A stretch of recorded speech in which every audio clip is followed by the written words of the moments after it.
C'est une grande histoire d'amour qui s'écrit à Mont-Saint-Hilaire entre la ville, le centre de la nature, les citoyens et la montagne qui a laissé son nom à la municipalité. En 1997, la ville de Mont-Saint-Hilaire a acquis le terrain du foyer Savoie pour bloquer un développement immobilier et protéger l'habitat du faucon pèlerin.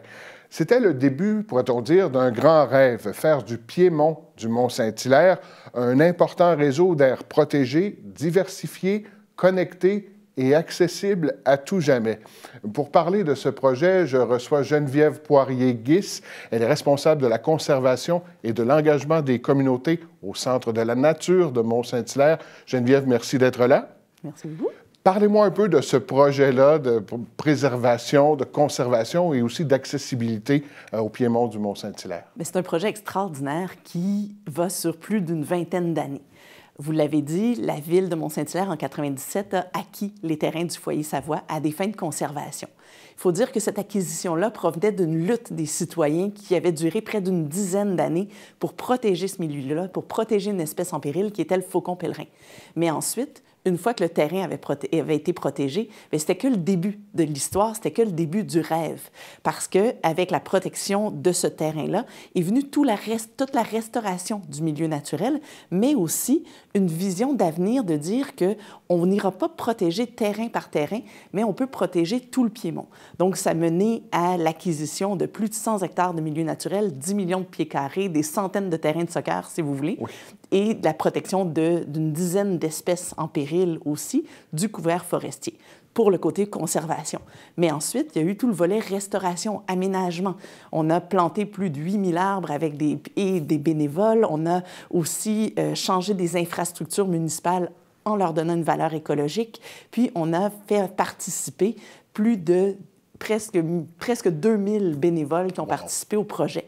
Ça, c'est sans compter l'engagement, la participation, la mobilisation de partenaires financiers, d'organismes, d'entreprises. Tout le monde y a mis du sien pour travailler à mettre en place cette vision-là, puis que le piémont soit protégé en perpétuité. En termes d'avantages internes et externes, on parlait de l'amélioration de la qualité de vie. Les citoyens ont accès maintenant de façon peut-être un peu plus vaste à ce réseau de sentiers, à ce milieu naturel, et c'est pas fini. Non, c'est pas terminé. Donc, je dirais que oui, il y a une amélioration de la qualité de vie parce qu'on a accès au milieu naturel, mais je dirais aussi le fait ou la chance qu'ont eu les citoyens de participer, que ce soit les écoles, les scouts, les entreprises, à la plantation, à l'aménagement, mais ils se sont aussi appropriés ce secteur-là et appropriés les comportements qu'il faut pour le protéger à long terme. En termes d'exportabilité, j'imagine que c'est un projet qui suscite beaucoup d'intérêt ailleurs et j'imagine qu'il est beaucoup question de volonté politique lorsqu'on décide de s'engager dans une telle relation avec son milieu naturel. En effet, c'est la ville de Mont-Saint-Hilaire, après donc plusieurs années, a décidé de mettre en place une vision du territoire, une vision du piémont, afin de la protéger à perpétuité, d'y donner accès et que ce soit connecté.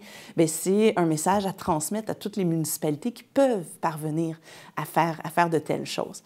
Un petit volet aussi sur lequel j'aimerais peut-être revenir, c'est le volet peut-être innovation, qui a permis aussi de mettre en valeur les forces de chacun, les forces des partenaires, pour créer quelque chose de plus complet puis quelque chose de plus d'unique. Je vais vous donner un exemple.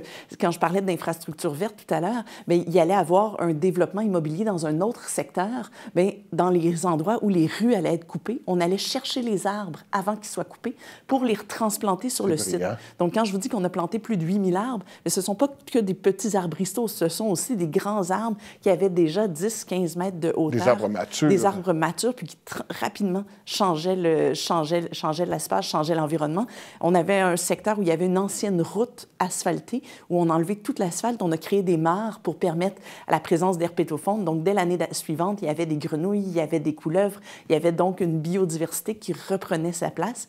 Puis, donc, d'autres infrastructures comme un bassin de rétention d'eau qui maintenant a l'air d'un ruisseau avec un petit sentier. Alors, c'est de dire aussi qu'une municipalité, si elle a une vision claire, peut mettre en place quelque chose d'extraordinaire, mais en allant chercher des partenaires, en travaillant en synergie puis avec les forces de chacun, on est capable capable de créer quelque chose de plus grand qu'un simple petit projet, puis qu'un simple petit projet de conservation. Ça modifie les façons de penser et de réfléchir. Hein? C'est vraiment un très beau projet. Si vous aviez, Geneviève, à le résumer en 3 mots, je sais que ce n'est pas un exercice facile, là, mais quels seraient les 3 mots qui résumeraient le mieux ce projet? Bien, je pense que le premier mot, ce serait conservation. Conservation des milieux naturels, de la biodiversité, de la richesse qui nous entoure. Le deuxième mot, ce serait engagement, mobilisation. Donc, le fait que des milliers de citoyens, plusieurs partenaires, une municipalité se sont tous mis ensemble pour créer quelque chose. Et le troisième mot, ce serait d'adopter une approche innovante, puis comme je vous expliquais, de travailler avec les forces de chacun à créer un projet plus grand que ce qu'on pourrait faire chacun de notre côté. Merci beaucoup, Geneviève Poirier-Guice. Bon succès pour la suite. Merci. Merci.